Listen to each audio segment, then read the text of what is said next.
Галзуу кино сувагтан тавтай морил. За бүгдээрээ тавлаг сайхан манайхан. За энэ удаад борон та нартан 2024 онд гарсан 11 Rebels гэх галзуу киног ярьж өгсөн.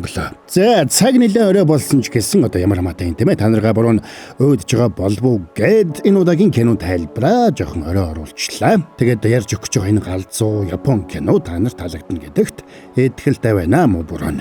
За тэгээд энэ хүү дугаарыг маань хамтрагчаар бэлмэнг урамшууллыг дахиад эхлүүлж байгаа Хаан Чипс хамтран ажиллаж байна. Хаан Чипс аваад задлаад хоч. Та нар маань тэгээд лайкаараа бөмбөгдөд өгцгөөгөөрэй. За тэгээд галзуу кино Instagram хуудасаа дагахаа мартав. Тэгээд мэдээж сабадрагуул дараад нэгдэрэй гэж.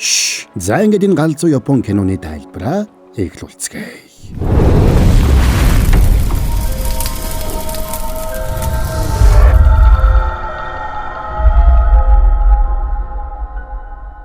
За Японы иргэний дайны үе. Нэг тариачин залуу гэртээ иртэл явуулын хүмүүс эхнэрийг нь хүчинтсэн байж таарна. Уралсан залуу тэнд үлдсэн дэвүүрийг аваад эхнэрийнхээ өшөөг авахар явна. Нөгөө талд Нигата мужийн Шибата цайзаас ирсэн Мизогучи ноён шогуны талд дулдаж байгаа умардын холбоотны айрмын төлөөлөгчдөдтэй уулзахаар Ичиго мужийн нэг тосхонд ирсэн байна. Умардын холбоотны айрмын удирдагч удахгүй шийдвэрлэх тулаанд орох учраас Нигата мужийн захирагч Мизогучи ноёноос яаралтай цэрэг гаргаж өгөхийг шаардаж дуудуулсан нь энэ байлаа. Гэвч Мизогучи ноён тосгоны тариачид саад болоод байгаа учраас цэрэг илгээж чадахгүй байна гэж шалтгаалж байна. Тэгсэн холбоотнуудын хайрмын удирдагч хэлж байна. Бид маргааш хөдөлж танаа залуу ноёнтой өөрийн биеэр очиж уулзсан. Цэрэг гаргаж өгөхийг шаардна. Хэрвээ тэр цэрэг гаргаж өгөхөөс татгалзвал бид танаа Шибата цайзыг холбооноос урвсанд тооцож өөрсдөө цэрэглэн дайрах болно. Тэгсэн Мизогучи ноён битүүхэндээ сандарна. Тосгонд ирсэн Мизогучи ноёны цэргүүд тэр орой тосгоноор зугаацаж явхад нь нэг залуу тэдэн дээр ирлээ. Шибата цайзаас ирсэн Занемон Сенгоку гэж хэмбэ. Тэр чинь бий байна. Яасан? Тэгсэн нөхөр шууд дайраад өчиггүй худгалаад алчихна. Мань хүн эхнэрийнхээ өшөөг авахар ирсэн тосгоны залуу байж. Маргааш нь Шибата цайзынх нь нутаг буцахдаа амиа алдсан Сенгокугийн цогцсыг ачаад тэрнийг хороосон залууг торонд хийж үүрээд явцгаана. Гэтэл тэдний цуваг нэг эмэгтэй цаатуулсан нь нөгөө залуугийн эхнэр байлаа. Гэвч цаатуулан залууг Шибатад аваачиж цааслах гэж байгаа учраас эхнэрийг нь өшгөлж унгаачихад цаашаа явцгаана. Баригдаад явж байгаа залууг Масаг нэ. Дүрс солигдоход нөгөө Масаг Шибатагийн цаазын газар тавчраад модноос хүлсэн байна. Хөөе. Чи яаж гисэн бэ? Удахгүй өөх гэж байж дэмий юм ярилцаад яах вэ? Энэ үеэр тэдний хажууд модноос хүлсэн эмэгтэйг нүдэн дээр нь жадлаад алсанд. Тэд юм ярих сөхөөг бол дүрс солигдоход эзэн хааны айран болоод шогуны холбоотнуудын айрмын хооронд ширүүн тулаан болж байна. Энэ бол Ичиго мужийн нийслэл болох Нагаока цайзын төлөөх тулаан байлаа.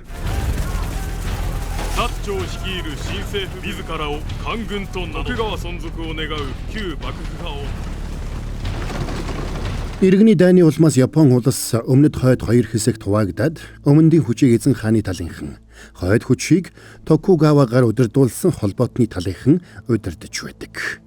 Гэвч арараасаа болсон ширүүн тулаануудын үр дүнд эзэн хааны армийнхан дараалан ялалт байгуулж хойд зүг рүү улам ширүүн дайрч эхэлсэн учраас эзэн хааны армийн тэрхүү ширүүн дайралтыг зогсоохын тулд умардын холбоотны армийг дахин шинээр бүрдүүлж эхэлжээ.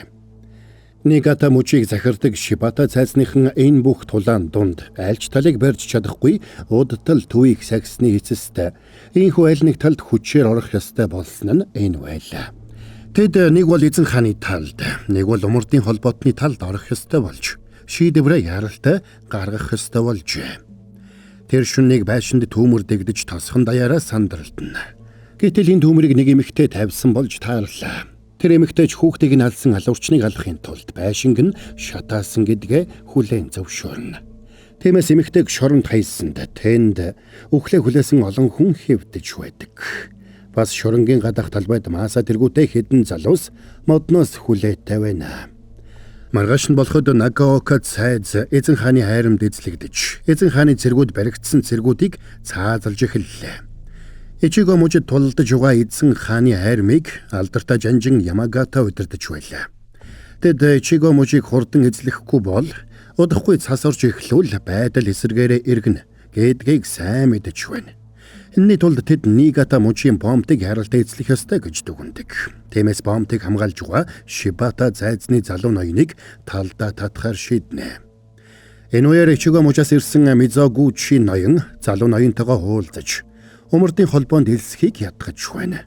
Харин залуу ноён дайнд ялж байгаа эзэн хааны талд орохыг илүүд үзэж байлаа. Гэвч хэрвээ тэд эзэн хааны талд орвол умардын холбоотнууд тэдэн лүү шууд дайрна гэдгээ мэдэгдсэн байдаг. Дайрвал дайрна л үз. Эзэн хааны хайран бидэнд туслахаар ирэх л болно.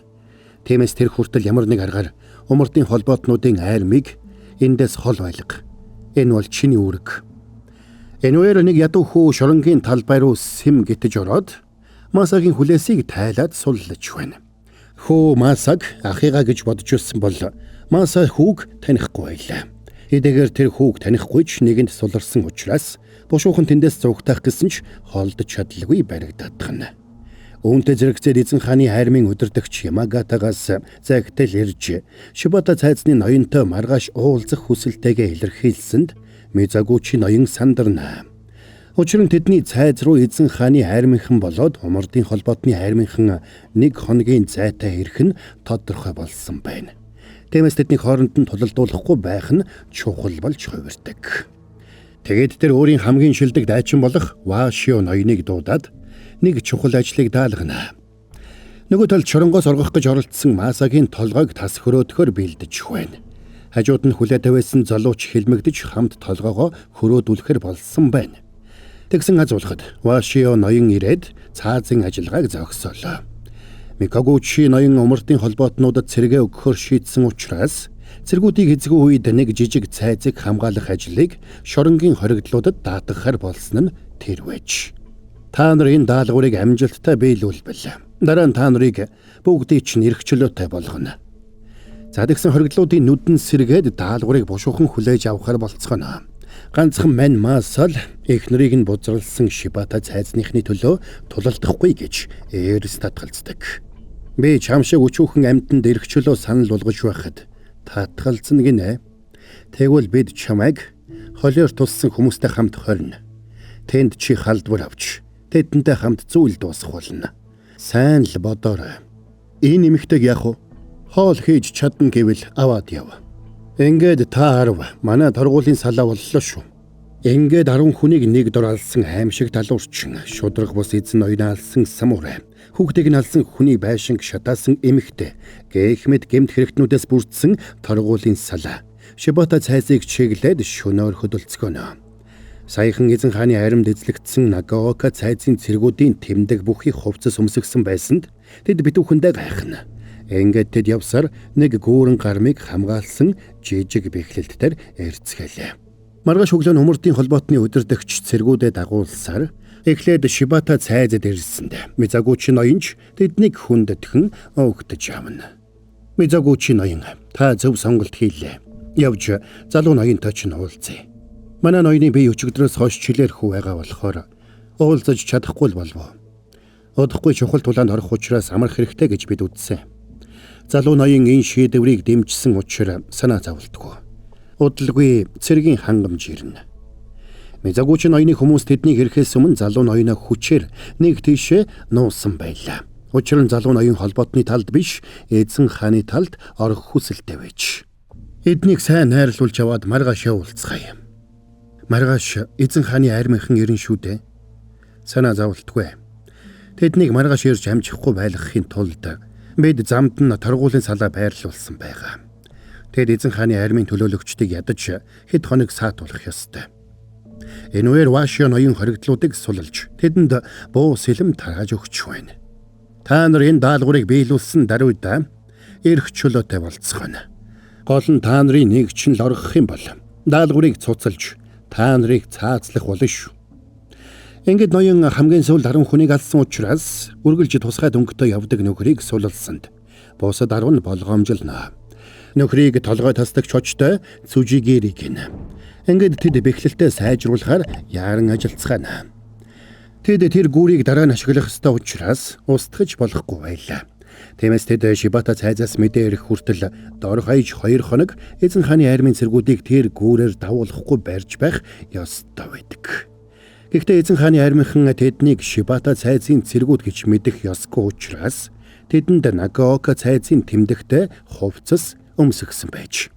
За нөхдүүдийг инхүү бэхлэлтэд сайжруулж байх зур нөгөө эмэгтэй Масаг аврах гэж байгаад баригдсан залуу хүүгийн хамт түлээ цуглуулахаар ойр руу явлаа. Сэтгцийн баг зэрэг өөрчлөлттэй болов уу гэмээр тэр хүүг Норо гэдэг бол эмэгтэйг Нацуу гинэ. Орой хоригдлууд бэхлэлтэд бэхлүүлж дуусаад хоол идсэнд олон сарын дараа анх удаа будаа идсэн тэд баярлсандаа уйлах шахна. Дунд нь байсан нэг залуу Орос руу зүгтаах гэж байгаад баригдсныг сонссон байсан учраас хоол идэх зураа тэрнээс яагаад ингэснийг нь асуухад залуу өөрийгөө эмч хүний хүү гэдгээ хэлж Оросд очиод анагаахын чиглэлээр суралцах мөрөөдөлтөө байснаа хэлдэг.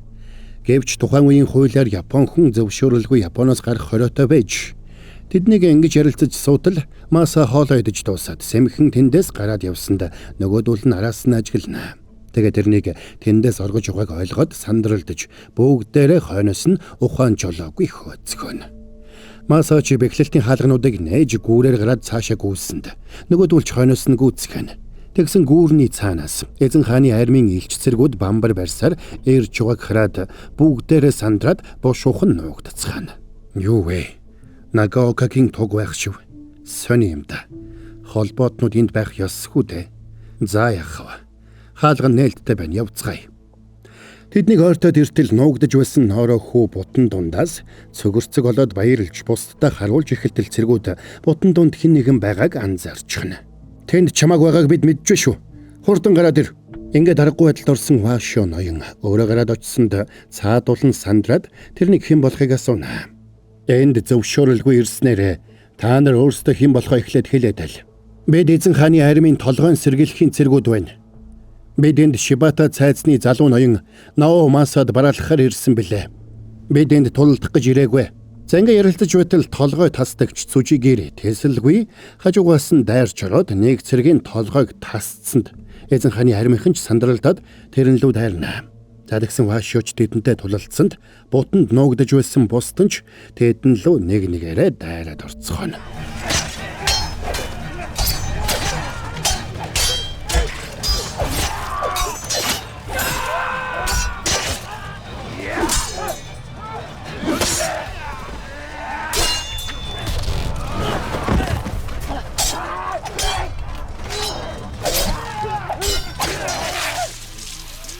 Гүүрний хамгаалагчид тооны хувьд цөөхөн ч илүү чадварлаг тулж байсан учраас хааны цэргүүд гүүрлөө ойртож чадахгүй байлаа.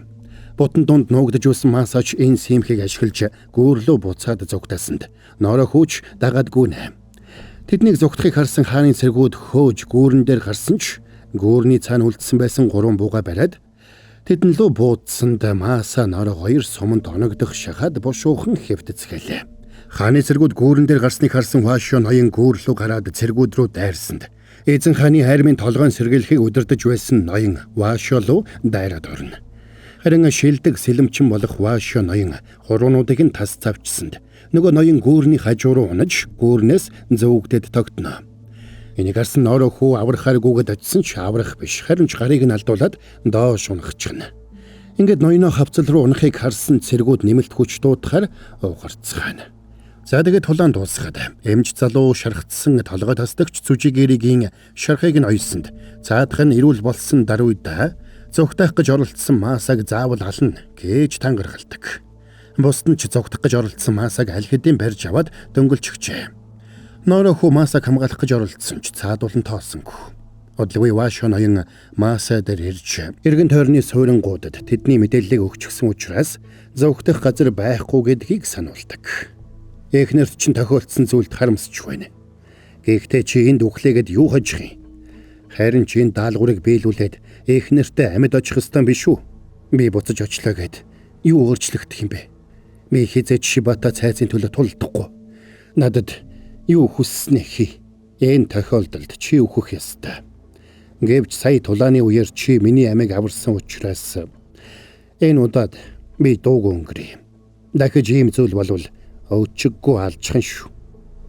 Энэ үеэр толгойн сэргийлхийнхэн ухарч Нагаока цайзад иржээ. Тэд гүүрийг хамгаалж байгаа цэргүүд Шибата цайзынх биш, Нагаока цайзын үлдсэн цэргүүд гэдэгт итгэлтэй байлаа. Энийг батлахын тулд тэдний унгаас нь Нагаокагийн тэмдэгтэй дарцгийг харуулсанд Ямагата ноён яралтай арга хэмжээ авахар шийднэ. Маргааш нь Шибата цайзныхан умардын холбоотнуудын цэргүүдийг явуулах гэж байдгаараа дайлж цайлж байна. Гэвч холбоотнуудын хайрмын удирдагч Шибата цайзын залуу ноёнтой уулзахаас нааш явахгүй гэж гэдээсээр л. Гүүрийг хамгаалагчид Шибата цайзаас дохио өгөхийг хүлээсээр байлаа. Холбоотнуудын хайрмыг тэндээс явсан даруйд Шибата цайзнаас дохио өгч тэд гүүрийг хамгаалах шаардлагагүй болох байлаа. Гэвч Шибата цайзнаас дохио өгдөггүй. Энэ үеэр шонгоос хүлээтэй байсан Маса дээр Нацуу очиж тэндээс оргох бодлоо хаяхыг ядгана. Чи эндээс оргож чадлаач. Эхнэр дээр очиод ямар ч нэмэр болохгүй. Оргодлын эхнэр гээд байдал бүрчд ордно. Бас хэрвээ чи энд өгчихвэл эхнэр чинь гуйлагчин эсвэл биеэ үнэлэгч болохоос өөр гарцгүй болно.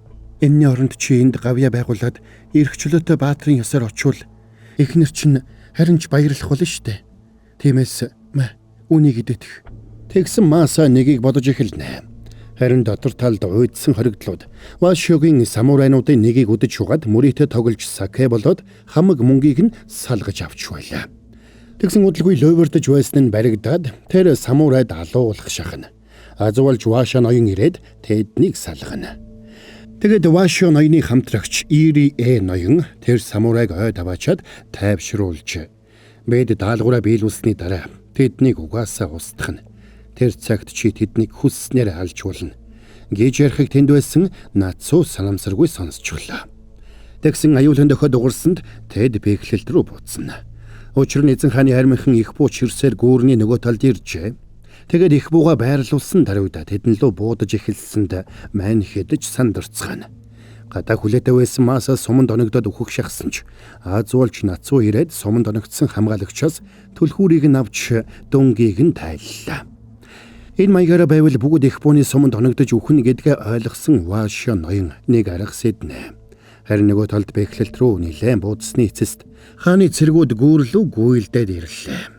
Тэгээд хоёр хуваагдаад нэг хэсгийг гүүрний наан үлдээж үлдсэн нь бэхлэлт рүү алхаад орно.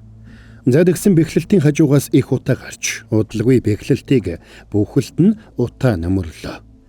За тэгээд хааны цэргүүдийг бэхлэлт рүү орж ирэхдээ зэрэгцээд бэхлэлтийн хаалгыг хааж цоожлдог. За тэгээд гүүрний наан гарч ирсэн цэргүүдийг хоёр хэсэгт тасалсан хамгаалагчид бэхлэлт рүү орж ирсэн цэргүүд рүү утаан дундаас гиндүүлээд дайрцгаана.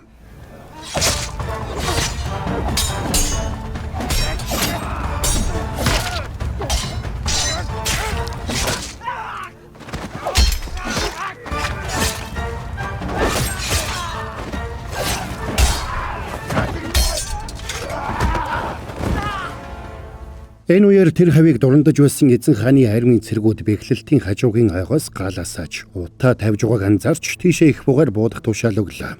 Үүнтэй зэрэгцээд гүүрний цаана үлдсэн байсан цэргүүд гүүр давхаар ирсэнд тэднийг замаас нь тосож харуулын цамхаг дээрээс буудаж эхэлдэг.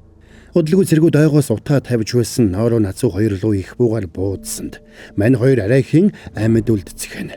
Их буутаа цэргүүд тэр дороо буугаа эргүүлж харуулын цамхаг руу буудсанд тэнд байсан хэд суманд оногдоод нэг нь хүнд ширхтлаа.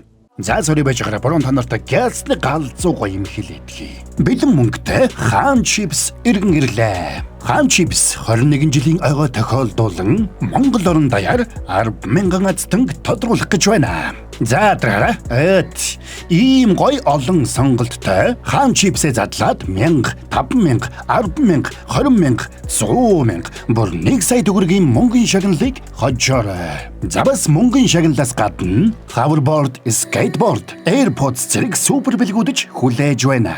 Хаан чипсээ задлаад хожоорой. Тэгээд каштай болох ч яана гэд нэг хэдрүүлж идээд байв. Бас тааруулж маруулж идцгээ шүү заа юу.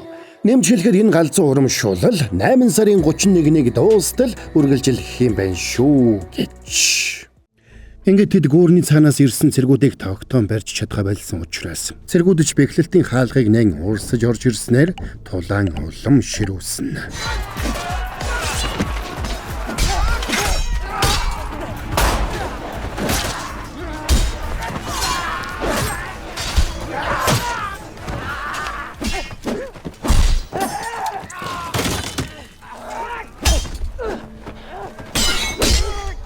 Самхаг дээр байсан Мааса зугтсаар төв байран дээрээ ирэхэд тэнд өөрийнх нь ирчихсэн шархтаа нэгнээ эмчлэх гээд байж байлаа. Гэвч араас нь цэргүүд ирсэнд Мааса тэднийг ойртуулахгүй гэж чадлаараа л хийж байна. Гэтэл ноороо хажуугаас нь гарч ирээд тесрэх бөмбөг шидсэнд тэнд байсан цэргүүд бүгд дэлбэрэлтэд ортлоо.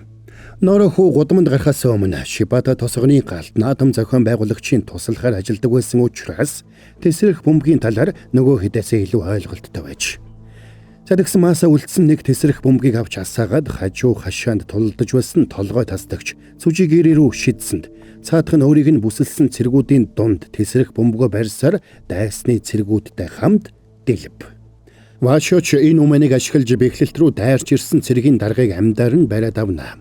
Тэгэд шонгоос хүлээд бэхлэлтийн дээш босгосонд их буутай цэргүүд буудаж чадалгүй гацлаа. Удалгүй хорой болоход хоёр тал тулаана завсарлууллаа. Тэгэд манхэд ноороогоор дахиад хэдэн тесрэх бөмбөг хийлэхээр ярьж итэл Маасаач буу барьж ирээд Ирээ ноён луу тулгасанд бүгд гайхацгаана. Та нар анхнаасаа биднийг чөлөөлөх ямарч бодлого байсан биз дээ. Тэгсэн Ирээ ноёны хамгаалагч тэрэн лүү давшилсанд Мааса буудаад шархтуулчихлаа. Эднэр даалгавар дууссны дараа биднийг бүгдийг нь устгах тушаалтан байна лээ. Биднийг эрх чөлөөтэй болгоно гэснэ нь бүгд худлаа. Чи юу яриад байна? Тийм зүйл ерөөсөө байхгүй. Тэгсэн Ирээ Мизогучи ноёнтой тийм зүйл тохирсныг Вашо өөрөө ч мэдээгүй байсан болж таарлаа. Ингээд аргагүй байдалд орсон Ирээ Мизогучи ноён өөрт нь тийм тушаал өгснийг хүлээн зөвшөөрнө. За тэгсэн Вашо болоод бусд нь бүгд цочирдно. Нөгөө талд Мизогучи ноён залуу ноёндоо бүх хүннээ хэлж холбоотнуудын цэргийг хуурч явуулаад дараа нь эзэн хааны цэргүүдийг хүлээн авч тэдний талд орох төлөвлөгөөтэй байснаа хэлдэг. Ирээч бас энэ талаар бусдтай хэлсэнд Вашо болон бусд нь гайхацгаана. Энэ даалгаврын жинхэнэ учрыг сая л нэгэн ойлгосон Вашо ноён ууралсандаа боож өгөх шахна. Та нар намайг хуурч ийм юм хүртэл өмсөглөө гэж юу? Би ямар Нагаокагийн сармагч нь уу? Энэ үеэр хоригдлууд ууралж тэдний нэг сэлмэ бариад Ирээ ноён луу тайрсанд хамгаалагч нь урдуур нь ороод хоригдлыг цавчаад унгаана. Угаасаа өөхөх тавилантай байсан та нар өг дуугүй бидний тушаалыг дагах ёстой. Ойлгож гин үү? Тэгсэн Ирээ өөрөө хамгаалагчаа нэвтсүүлбэд тэдний өмнө сөгдөөд уучлалгүйж байна. Та нарыг хуурсанд уучлаарай. Би амлая. Би та нарыг амьд үлдээхийн тулд эзэн ноёныг ятгах болно. Намайг уучлаарай. Тэгсэн Вашо ноён нэг ч үг хэлэлгүй гарсан бол хоригдлууд сүүлийн удаа тэрэнд итгэхэд үзэхээс өөр сонголт байхгүй болохыг ойлгоцгоно. Энэ үеэр Мизогучи ноён өөрийнх нь ганц охин Ирээгийн эхнэр Кана нөхрөө хайхаар эцэгтэй хэлэлгүй нууцаар явсан тухай мэдээг хүлээж авч байлаа. Маргааш нь бэхлэлтийнхэн эртэлж болсоод үхсэн цэргүүдийг оршуулж байсан бол ноороо хүү дахиад олон тесрэх бөмбөг бэлдэж байна. Тэгсэн гүүрний цаанаас хааны армийн цэргүүд тэднийг дуудаж барьцааны хүнийг сулалж тэдэнд үүдэ нээвэл тэдний амийг хэлтрүүлэх болно. Эзэн хааны айрамд тулалдахаар тангараг өргөвөл эзэн хааны айрамд элсүүлэх болно гэж хашгирч байна. Тэгсэн мань хэдэж ширгэлзэж эзэн хааны айрамд элсэх талаар зөвлөлднө. Гэвч Шибата цайзаас удахгүй дохиорно гэж найдаж байсан Вашо тэднийг ятгах гэж оролдоно. Гэтэл тэдэн дээр Ирээ ирлээ. Вашо наад новчнуудаа аваад явж эзэн хааны айрамд элс. Харин би энд үлдэнэ. Чи үххийг хүсэж байгаа мó? Надад өөр сонголт байхгүй. Би Мизогучи ноёны хүргэн. Надад энэ даалгавраас буцах зам байхгүй. Ингээд Мааса тэргүүтээ хоригдлууд зэвсгээ орхиод эзэн хааны айрам руу явсанд Вашоч араас нь явлаа. Тэгэд буу авч тэдэн лөө буудах гэж байгаа юм шиг болсноо шууд шон төлгөтэй байсан барьцааны ноёныг буудаад алчихна. Энийг харсан эзэн хааны цэргүүд уурлаад бэхлэлт рүү дайрахаар бэлдэгнэ. Ингээд буцах замгүй болсноо ойлгосон Мааса уурлаад Вашог зодсонд. Вашо тэрнийг холдуулаад бодож байгаа бүхнээ хэлдэг. Одоо бид тэднийг Шибата руу явуулвал тэнд хоёр хайрам мөргөлдөж Шибата цайз бас эргэн тойронд байгаа бүх тосгонууд дайны галт шатах болно. Та нарын өсөж төрсөн тосгонууд үгүй болж гэр бүлийн хинчин ч үхэн. Ойлгож гин үү? Бидэнд дохио ирэх хүртэл тэднийг тогтоон барьж ухаас өөр сонголт байхгүй. Ингээд тэд зөвхөн өөрсдийнхөө төлөө биш, олон хүний амнасыг хамгаалахын тулд тэнд зогсож байгаагаа ойлгоно. Эзэн хааны армийнхан тэдэн лөө дайрахаар их буга бэлтгэсэн ч аз болж ширүүн бороо орсон учраас тэд дайралтаа түүрэг хойшлууллаа. Энэ үеэр Вашо болоо тэрний залуус хоорондоо зөвлөлдөж угаад Бороо зогсохоос өмнө гүүрийг дэлбэлэх хэрэгтэй гэж шийдлээ. Учир нь бороо зогссны дараа хааны цэргүүд дайрвал тэдэнд ямар ч найдвар байхгүй гэдгийг тэд мэдэж байлаа. Ингээд тэд гүүрийг дэлбэлэхээр бэлтгэцгэнэ. Харин нөгөө талд холбоотны армийн ноёнд итгэл төрүүлэхийн тулд Мизагучи ноён цэрэг илгээхтэн саад болсон гих тариачдыг ноёны нүдэн дээр нэг нэгээр нь толгойг нь цавчсанд холбоотны армийн удирдагч гайхаад сандарлаа. Энэ үеэр Ирэгийн эхнэр Кана тэнд ирж нөхөртөөгөө хамт тулалдах хүсэлтэйгээ хэлдэг. Үүнтэй зэрэгцээд Маса гүүр даваад ганцаараа явсанд бусд нь гүүрэн дээрээ бөмбөг тавьсаар үлдэцгэн. Хөөе, би та нартай нэгтгэр ирлээ. Энэ бэхлэлтэд байсан самурайн толгой. Тэгэд нөхөр тэдэнд Ирэгийн хамгаалагчийн толгойг өгсөнд цаадуул нь Масаг бариад авна. Масач баригдсан даруйда Шибатагийн төлөө тулалдах хүсэлгүйгээ хэлнэ. Тэгвэл энэ бүхэн бүхэлдээ Шибата цайзныхны тавьсан хүүхэлдэн жүжиг байх нэ. Тийм ээ. Надаас тэдний талаар мэдхийг хүссэн бүхнээ асуу. Би эзэн хааны хайрам дэлсхийг хүсэж байна. Надад чи ямар хэрэгтэй юм? Наадга зүйл дуусга. Ингээд эзэн хааны хайрам дэлсүүлнэ гэж хуурсан болохыг ойлгосон Масаас сандарч тэднээс мултрах гэж оролдоно. Гэтэл үүнийг гүүрний нөгөө талаас харсан Норо тэрэнд тусалгаар гүйлээ. Хааны цэргүүд Масагийн толгойг нь авах гэж байсан ч Норо амжиж очиод тэнд асаасан түүдэг гал руу тесрэх бөмбөг шидсэнд энийг харсан Маса амжиж өөрийг нь барьж байсан цэргээр халахвч хийгээд амжина. Ингээд бөмбөг дэлбэрэхдээ зэрэгцээд Норо Масаг татаж босгоод буцаад зүгтаалаа. Харин нөгөө талд үлдсэн хэд гүүрэн дээр байрлуулсан бөмбөг рүүгээ гал аваачих гээд асааж чадахгүй зүудэрч байлаа. Тэгсэн эцсийн мөчөд тэдний нэг галыг асаагаад гүүр рүү явхаар шийднэ. Тэгээ зүгтэж ирсэн Маса Норо хоёртой зөрж очиод гүүрний голд байрлуулсан бөмбөгийг дэлбэлсэнд гүүр дундуураа хуваагдаад дээр нь байсан бүгд дээрээ доошоо унлаа. Үүнтэй зэрэгцээд Маса Норо хоёрч доошоо унцгаж усан дурсаад явна. Нөгөө талд Мизагучи ноёны шийдэмгийн үйлдэлд итгэсэн холбоотны цэргүүд Шибата цайзаас хөдлөх гэж байна. Бороо зогсохдоо зэрэгцээд Ирие эхнэртэй илдээ өгөөд "Уашаад өгөөрэй" гэд амьсгал хураалаа. Харин хавцлын нөгөө талд хааны армийн цэргүүд буудалсан хിവэрэл байна. Удалгүй тэдэн дээр туйлдж ядарсан Маса Норог үрж ирээд "Нород туслаарай" гэд ухаан алдаад ундаг. Гэвч Норо аль хэдийн амьсгал хураажээ. Харин Шибата цайзад байдал буруугаар эргэсэн байлаа. Мизагучи ноёны цаазалсан тариачид нь жинхэнэ тариачид биш. Харин холиороор өвчилж найдваргүй болсон өвчтнүүд байсан болохыг холбоотны армийн ноёд олж мэдсэн байна. Тиймээс тэд залуу ноёныг нуусан газрыг олж очиод тэрнээс Мизагучи ноёны бүх төлөвлөгөөг олж мэдсэн байлаа. Бид тавьсан жүжигт чинь итгэх шахлаа шүү, Мизагучи. Байдал ийм болсон учраас чи харакири хийхдээ бэлдсэн чинь дээр байх. Оройн Маса Норогийн шарлын хажууд гашуудан сууж байна. Тэр өөрийгөө Норогоос төрүүлж өгөх ёстой байсан гэж бодно. Тэгсэн Норо ухаан ороод босоод ирсэнтэй Маса баярлсандаа тэврээд авна. Ингээд тэр орой тэд дайснаа зогсоож чадсандаа баярлж түүдэг тойрон дуулж бүжгэлдэг. Энэ байдлыг нь харсан Кана Вашиод нөхрийнхөө сэлмийг өгч аав дээрээ очиод тэдний амийг хэлтрүүлэхийг гуйна гэдгээ хэллээ. Харин Норо тэр уулнаас авчирсан усыг гал руу хийж үзүүлсэнд гал улам бүр ноцсонд тэр хавийн уулан дор газрын тос байгааг тэд ойлгоно. Тэгээд гүүрний нөгөө талд харагдаж байсан уурхай нь газрын тосны уурхай болохыг ойлгож тэр уурхайг дэлбэлбэл доор нь буудалсан эзэн хааны цэргүүд бүгдээрээ устдах юм байна гэдгийг ухаардаг. Хэдүүлээ ялсан ч ялагдсан ч эндээс амьд гарахгүй. Тиймээс би лав дорд үзэгдэхээс залхлаа. Эзэн хааны хайран байна, холбоотны хайран байна уу хамаагүй. Бүгдийг нь дэлбэлчихье. Тэд биднийг дайрна гэж бодохгүй байгаа. Тиймээс төрүүлээд хөдөлцгөөе. Ингээд дэлбэрсэн гүүрээс үлдсэн олсон бэхэлгэнээс зураад хавцлыг гатална. Үүнтэй зэрэгцээд Канад Шибата цайз руу хөдөлж байна. Харин Шибата цайзад Мизагучи ноён харакири үйлдэхэд бэлэн болжээ. Бас эзэн хааны хайрмын өдөртөгч Ямагата ноёнд ч бас бэхлэлт дээр байгаа цэргүүд Нагаокагийн цэргүүд биш, Шибатагийн цэргүүд гэсэн мэдээ ирсэн байлаа.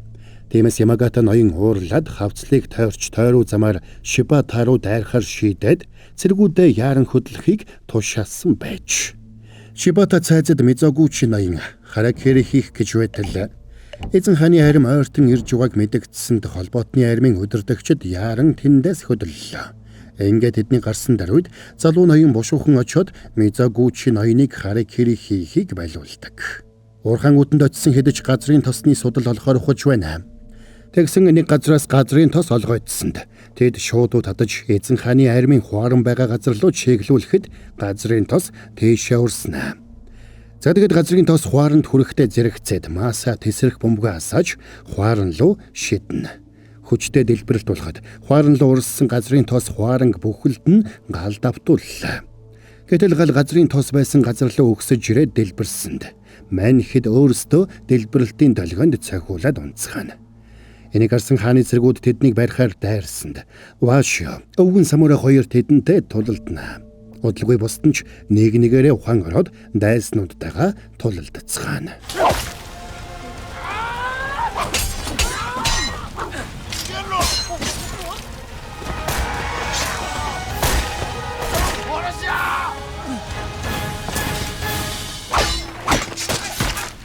Тулааны явцад тулалдах чадваргүй хэдэн буцаад гүүрний олс дамжаад зогтсон бол өвгөн самурай Вашио Маса 3 гүүрний наан тулалдсаар үлдэнэ. Маса ноорог зогтаалгаад өөрөө араас нь явах гэсэн ч дайсны хоёр удирдагч зэрэгцэж дайрсанд өвгөн самурай урдуур нь ороод Масагийн жадыг авч тэр хоёртой тулалдана.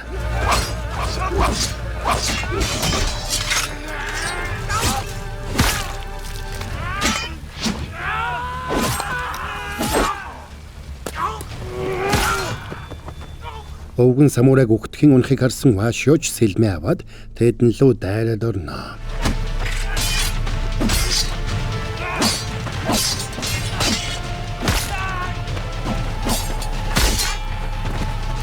Зангид Вашиог ялагдахын даваан дээр Маса ирээд нэгийг нь буудаж унгаад хамтдаа гүүрний холс дагаж буцаад зогтаалаа. Тэгээд гүүрний нөгөө талд гарсан даруйда олсыг таасаогтолно. Таргуулийн салааныхныг бэхлэлтэд очсноос хойш 4 дахь өдрийн өглөө Шибата цайзаас дохиогч эхэллээ. Үүнтэй зэрэгцээд Кана аав дээрээ очиод болсон явдлыг нэгэнгүй ярьдаг. Кана эцэгтэйгээ уулзаж Вашио ноён болоод тэрнтэй хамт тулалдаж байгаа хүмүүсийн амийг өршөөхийг гуйсанд Мизагучи ноён ч зөвшөөрлөө. Энэ үеэр эзэн хааны армийнхан Шибата цайзад ирсэн тухай мэдээг тэр хүлээн авна. Залуу ноён эзэн хааны армийн удирдагч Ямагата ноёныг хүлээн авч эзэн хааны тал тулалдахаар шийдснээ албан ёсоор мэдэгддэг. Та нарын байр суурийг ойлголоо. Гэхдээ надад тодруулах нэг зүйл байна. Энэ тэмдгийг хийсэн хүмүүсийн талаар. Ингэж хэлээд тэр гүүрний бэхлэлт дээр байсан хэдээс салгаж авчирсан Нагаокагийн тэмдгийг үзүүлнэ. Тэр өдөр маньхэд өөд болсон цэргүүдэд оршуулж байлаа.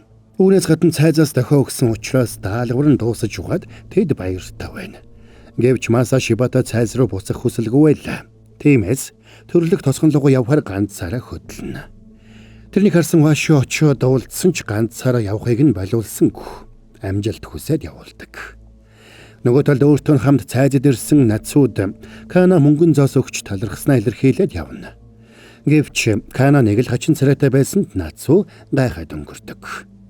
Бусдаасаа салсан Маса удалгүй тэднийг чиглээд их зэрэгэ дагуулад ирж яваа Мизагучи ноёнтой таарлаа. Тэгээд тэднийг тойрч ард нь гарсан ч бусдыгаа аюулд орж байгааг ойлгоод тэсэлгүй буцаад явдаг. Бэхлэлт дээр ирсэн 4 буцаад явах гэж байтал Шибата цайзын цэргүүд ирсэнд нөхдүүд тэднийг хараад баярлцгаана. Гэвч цэргүүд тэднийг харсан даруйда буудахад бэлтгэхэд жагссанд тэд учрыг ойлгохгүй гайхна. Аз болж Маса амжиж ирээд зугтаахыг санууллаа. Тэгээд цэргүүдийн буудахтаа зэрэгцээд зугтсанд нэг нь буудуулаад уннаа. Арайхийн амбарт орж нуугдж амьдсан Вашио өөрсдийгөө эх орныхоо төлөө тулалдсан Шибатагийн цэргүүд байна гэж хашгирсан ч цаадуулан тоохгүй буудсаар л. Тэрнтэй хамт нуугдсан нэг нь тэсэлгүй гарчгүйгээд суманд оногдож амьсгал хураана. Тэгсэн Вашио уурандаа тэдний урдаас гараад ирлээ. Тэрний ганцаараа гарч ирэхийг харсан Мизагучи ноёнч урдаас нь гараад ирнэ. Вашио ноён, Кана таны амийг хэлтрүүлэхийг надаас гуйсан учраас та айх хэрэггүй. Харин гэмт хэрэгтнүүдээс амьд үлдсэн хүн байгаа юу? Тэгсэн Вашио үгийг нь тоолгүй амиа алдсан Ириегийн сэлмийг аваад гартайгаа бэхлээд уйж эхэлнэ. Би чам шиг хулчгарыг хизээч уучлахгүй. Та миний саналаас татгалзаж байгаа мó? Тэгвэл яа гэх үү? Энийг ч бас бусад гэмт хэрэгтнүүдийн нэгэн адил зүйл дуусга. Надад хамаагүй. Би одоо тэдний адил босгоч болсон. 11 дахь босогч. За тэгсэн Мизагучи цэргүүддээ тушаал өгөхөд тэрэн лүү сэлэмтэй цэргүүд дайраад орсонд Вашиоч тулалднаа.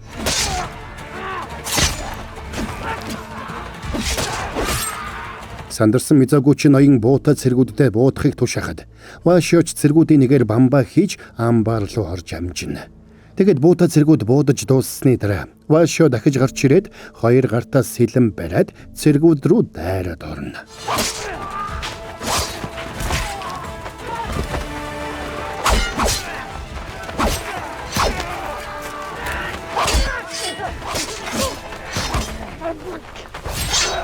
Тэрнийг цэргүүдтэй үхэн хатан тулдаж байгааг харсан Маса тэрэнд туслахаар шийдэж ноороогоос тесрэх бөмбөг үлдсэнийг асуухад агуулхад нэг дутуу бэлдсэн бөмбөг байгаа гэдгийг хэлдэг. Тиймээс Маса тэсэлгүй агуулх руу гүгээд орно. Тэгээд ноорог гол руу зүгтахыг тушааж алчуураа хүзүнд нь зөөж өгөөд зүгтаалгана. Энэ үеэр нилээн шархтсан ч уурандаа улаарсан Вашио Мизагучигийн цэргүүдийг хядаж тэрэн лөө баг багаар ойртсоор. Мизагучи мөн хулчраа сэлмээ бариад хүрээд ирээч. Тэгсэн нөгөөх нь сэлмээ сугалахаар бэлдсэнд Вашиоч дайрлаа. Тэгсэн нөхөр сэлмээ сугалахын оронд гар буу гаргаад тэрнийг буудаад нэмээд шархтууллаа. Амьд гарах найдваргүй болсныг ойлгосон Вашио ирчээрээ дайрч шархтсан ч тэрийгэ үл тоож Мизагучи руу ойртоход цэргүүд нь тэрнийг хамгаалах гэж байдгаараа хичээцгэн. Тэгээд Вашио нөхрийг цавчиж амжилгүй наагур нь цавчаад зогсдог. Тэгсэн Мизагучигийн цэргүүд тэрнийг тал талаас нь сэлмээр зоолоо. Маса тесрэх бөмбөгөө бэлдээд агуулхаас гараад ирэхэд Вашио аль хэдийн найдваргүй болжээ. Гэвч тэрнийг нуугдаж амжихаас өмнө Мизагучи харчихдаг. Тэгээд цэргүүддээ тэрнийг устгахыг тушаасанд Масач хамаг хурдаараа зүгтааж харуулын цамхаг дээр гарлаа. Тэгээд тесрэх бөмбөгөө асаах гэж оролдоно. Ингээд тесрэх бөмбөгтөө сагсандаа галаа асааж хийхдээ зэрэгцээд цэргүүд бүсэлж яваад тал талаас нь сэлмээрээ зооцгоно. Шарн хөдөлсөн Масач нэг гартаа тесрэх бөмбөгтөө сагсаа бариад нөгөө гараараа нэг цэргээс зуураад авна. Үгцгээ навшнуудаа. За ингээд харуулын цамхаг Мизагучи ноёны нүдэн дээр дэлб. Дүрс солигдоход Шибатагийн залуу ноён Ямагата ноёны өмнө сөгдөж Шибата цайз эзэн хааны талд эргэлтгүй зүтгэн гэдгээ илтгэж байна. Тэгэд үнэнч байдлын илэрхийлэл болгож Вашиогийн толгойг авчирч өглөө. Ингээд эзэн хааны арим Шибата цайзын тусламжтайгаар холбоотны армийн чухал түшиц болсон Нигата бомтыг өвлөөс өмнө эзэлж явдаг. Дахиад дүрс солигдоход Мизагучи ноён тосгоныхоо дундуур явж байна. Ард иргэдэн дайн дууссанд баяртай байлаа. Тэд Нагаока цайзынхын шиг хядуулж дуусалгүй амар тайван байдлаар дайны ард гарсандаа баяртай байгаагаа Мизагучи ноёнд илэрхийлж байна. Шибата цайзын хүү эцсийн мөч хүртэл дайнд оролцохгүй явсаар асар их цус урсгасан иргэний дайны ард хохирол багтай гарч чаджээ. Тэр өдөр Мизагучи ноён гэртээ ирэхэд эхнэр нь уйлан гашуудаж байгааг хараад гайхдаг. Тэгсэн бэхлэлт дээр байсан хүмүүсийн амийг аварна гэж амласан ч аварч чадаагүйдээ харамссан охин Канан загтал бичиж үлдээгээд амиа хорлсон байж. Уучлаарай охин минь. Аавд нь өөр сонголт байсангүй.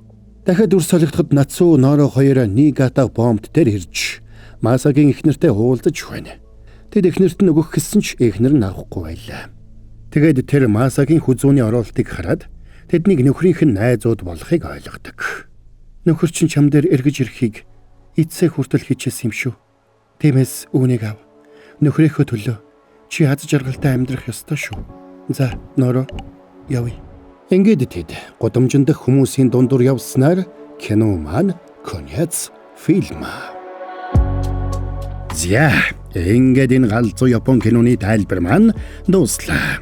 Тэгэхээр энэ галзуу сонирхолтой киног мөн бэлмэнг туурамшууллыг дахиад эхлүүлж байгаа Хаан Чипстэй хамтран хүргэлээ. Хаан Чипсээ аваад задлаад хоч. За тэгэд мөн буруугийнхэн сонгоод ярьж өгсөн энэ галзуу кино та нарт таалагдсан гэж найдаж байна. Хэрвээ тийм бол та нар маань лайкаараа бөмбөгдөөд өгцгөөгөөрэй гэж бас галзуу кино Instagram хуудасаа дагаарай. Тэгээд сабадрагуул дараад нэгдэрэй гэж.